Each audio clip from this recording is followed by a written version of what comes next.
Welcome to the playlist crack ISSB with अलीज़। आज की वीडियो में डिस्कस करेंगे GD पायलट कोर्स 155 या दीगर जो PF के कोर्सेज हैं एयर डिफेंस CAE वगैरह, उनमें जो आपका इंग्लिश का पोर्शन आएगा उसमें मोस्ट इंपॉर्टेंट क्वेश्चन MCQs किस तरह के आ सकते हैं, किस तरह के आते रहते हैं, तो उनके आंसर्स को भी डिस्कस करेंगे। तो चलिए शुरू करते हैं। सबसे पहला जो है वो क्वेश्चन है शी नोज डैश। अब यहाँ पर सेंटेंस इनकम्प्लीट है, आपने आगे कंप्लीट करना है। तो ऑप्शन है 4 आपके पास। To play game, play game, how to play game, to play game. ठीक है, तो अब शी नोज़, अब जो भी सेंटेंसेस होंगे, जैसे नोज़ जिसमें आता है या नो आता है, तो उसमें हाउ टू ज़रूर ज़रूर आता है, हाउ टू प्ले गेम। ठीक है, मिसाल के तौर पर I know how to speak English, I know how to drive car, they know how to fight against us वगैरह वगैरह करके मतलब जहाँ पर भी नो का हो सेंटेंस तो वहाँ पर हाउ टू ऑटोमेटिकली होता है। तो ये आप जहन में रखें। नेक्स्ट क्वेश्चन है जैसे कि प्रेपोजिशंस होती हैं काफ़ी, उनके साथ हमेशा वही प्रेपोजिशन लगती है। जैसे I want dash speak English, अगर इस तरह हो तो डैश की जगह क्या आएगा, वांट के साथ हमेशा टू ही आता है, तो मतलब कि अंडरस्टूड चीज़ होती है। तो वो आप जो है वो चीज़ें इस तरह की प्रेपोजिशंस या इस तरह की जो कुछ सेंटेंसेस हैं, मिसलेनियस कुछ सेंटेंसेस होंगे, तो वो जहन नशीन कर लें। एक दूसरा क्वेश्चन है those who abide dash are most respectable. तो हमेशा अबाइड के साथ बाय आता है, those who abide by are most respected. तो ये आपका करेक्ट हो गया यहाँ पर क्वेश्चन। तो इस तरह आपको कैसे पता चले कि प्रेपोजिशन कौन सी प्रेपोजिशन के साथ कौन सा जो है वो आता है, किस वर्ड के साथ कौन सी प्रेपोजिशन आती है, तो इसके रिलेटेड हमने एक वीडियो बना रखी है। तो English portion of GD pilot आप लिखेंगे और साथ में एलिजबे, तो वो एक वीडियो आपको आ जाएगी, उसमें हमने ये चीज़ बताई हुई है। या प्रेपोजिशंस पर अलग से हमने कोई वीडियो शायद नहीं बनाई, आप सर्च करके देखिएगा फिर भी, क्योंकि 400-500 वीडियोज़ हमने बना रखी हैं। अभी हमें खुद याद नहीं कि हमने कौन किस टॉपिक पर वीडियो बनाई थी, तो आप सर्च कर सकते हैं। क्वेश्चन है सिनोनिम ऑफ प्रोमलगेट। ठीक है, यहाँ पर आय भी था, PRO मलगेट। तो इसका सिनोनिम क्या है, मतलब सिनोनिम वो होता है जो कि क्लोजेस्ट मीनिंग होती है या मीनिंग पूछी जाती है। तो ऑफिशियली डिक्लेयर जो है वो सिनोनिम है प्रोमलगेट का। A option is correct. Dash cow is gentle animal, यहाँ पर कौन सा आर्टिकल आएगा वो बताना। आर्टिकल 3 ही होते हैं, अ होता है, एन और द होता है। अ एन तो आपको पता है, किसी भी एक चीज़ के बारे में हम बात करें, अगर वो वर्ड जो हो, ठीक है, उस चीज़ का अगर वो ए से साउंड करता है, अ से साउंड करता है, जैसे कि ऑनेस्ट हम लिखते एच से हैं पर पढ़ते ऑनेस्ट हैं, तो अ से वो उसका जो है वो आ रहा है साउंड, तो उसके साथ क्या लगेगा, एन लगेगा। जिस भी वर्ड का साउंड अ के साथ शुरू होगा उसके साथ एन लगाते हैं हम, और नहीं तो हम अ लगाते हैं, किसी भी एक चीज़ की अगर बात की गई हो।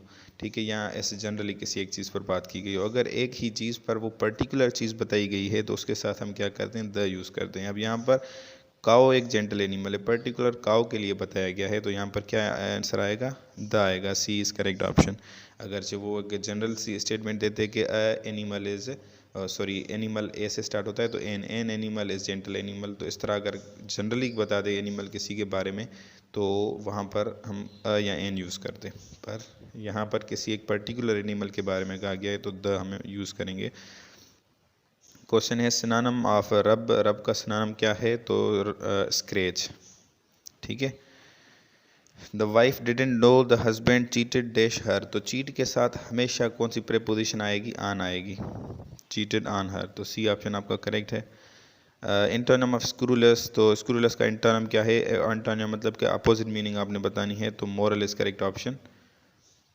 The word which tells us something about verb in sentence is called, एक सेंटेंस में एक वर्ड है जो कि हमें वर्ब के बारे में कुछ चीज़ बताता है, उसको हम क्या कहते हैं, उसको हम एडवर्ब कहते हैं। मिसाल के तौर पर सेंटेंस है ही स्पीक्स जेंटली।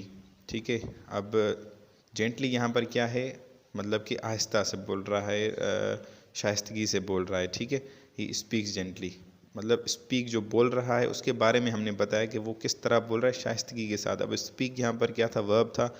वर्ब को जो है वो वर्ब के बारे में कोई चीज़ हमें बताई जा रही हो सेंटेंस में, तो उसको हम कहते हैं एडवर्ब। जैसे ही ही ड्रोव कार फास्टली। ठीक है, अब कार उसने चलाई, किस तरह चलाई, फास्टली चलाई, तो यहाँ पर फास्टली क्या हुआ, एडवर्ब हुआ। क्वेश्चन है राहिल इज़ बेटर डैश समझ। अब राहिल इज़ बेटर देन यहाँ पर होगा। अब देन की दो स्पेलिंग्स हैं, कि इस तरह का देन होता है, इस तरह का। जहाँ पर भी कंपैरिजन हो किसी दो चीज़ों में, या मतलब कि कंपैरिजन कंपैरेटिव सेंटेंस हो, तो उसमें आप कौन सी देन यूज़ करोगे? ए वाली देन यूज़ करोगे, ठीक है।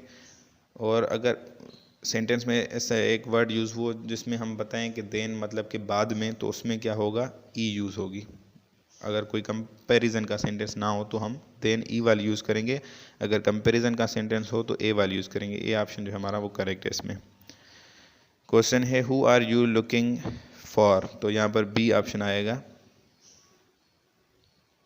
ही is junior dash to me, मतलब डैश यहाँ पर टू आएगा, तो बी ऑप्शन आपका करेक्ट है। ये प्रीपोजिशन का हमने पहले भी आपको बताया कि एक वीडियो है English portion of GD pilot करके, कुछ इस तरह बनी हुई है। उसका हम लिंक भी दे देंगे डिस्क्रिप्शन या आई कार्ड में कहीं पर। उसमें 300 प्रीपोजिशंस आपको स्क्रीन पर दिखाई गई हैं कुछ सेकंड्स के लिए, कि आप वहाँ पर पास करके वो स्क्रीनशॉट ले लें या याद कर लें कि कौन कौन से वर्ड के साथ कौन कौन सी प्रीपोजिशन आती है। तकरीबन वही जो है वो रिपीट होते रहते हैं,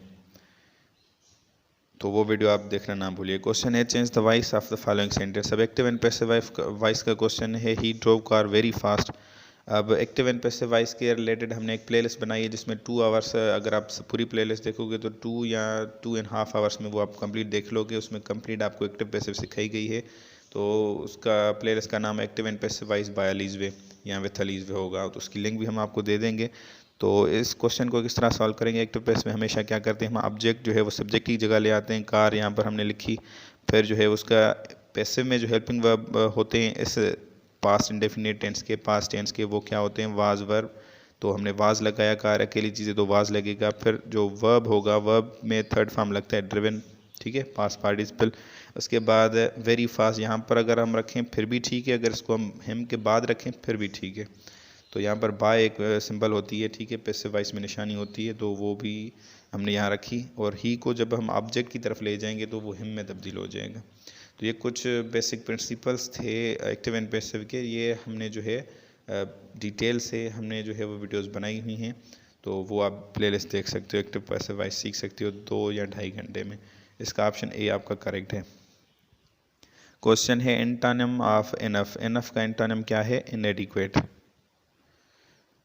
car drops Nadeem and dash at school. Nadeem और उसको, ठीक है, उसको मतलब यहाँ पर क्या आएगा? हर आएगा। हर यहाँ पर है क्या? पहले तो हर एक प्रोनाउन है, ठीक है, शी भी प्रोनाउन है। इनमें भी डिफरेंस होगा, यहाँ पर ग्रामर की क्लास नहीं है, नहीं तो इस पर बहुत जो है वो देर तक बहस हो सकती है, तो वीडियो लंबी हो जाएगी, इसलिए इसको हम स्किप करते हैं फिलहाल। आपका करेक्ट ऑप्शन बी है, वो आपको पता होना चाहिए। क्वेश्चन है सिनोनिम ऑफ शोर। शोर का सिनोनिम है कोस्ट, कोस्ट या coast line. The bill has already dash by Nadeem, तो यहाँ पर पेड आएगा, बिन पेड आएगा, बी पेड आएगा या बीइंग पेड, तो यहाँ पर बिन पेड आएगा। ही हैज़ डन हिज, यहाँ पर डन में यहाँ पर ई होनी चाहिए, ठीक है, टाइपिंग मिस्टेक है। He has done his work dash entire या इंटायरली, तो यहाँ पर पहले हमने बताया था कि कोई भी चीज़ सेंटेंस में हमें वर्ब के बारे में बताए कोई चीज़, तो वो एडवर्ब होती है। तो यहाँ पर एडवर्ब के बारे में ही पूछा गया कि यहाँ पर कौन सा आएगा, तो इंटायर कोई एडवर्ब नहीं है, इंटायरली एडवर्ब है आपका, वो ऑप्शन जो है आपका करेक्ट है।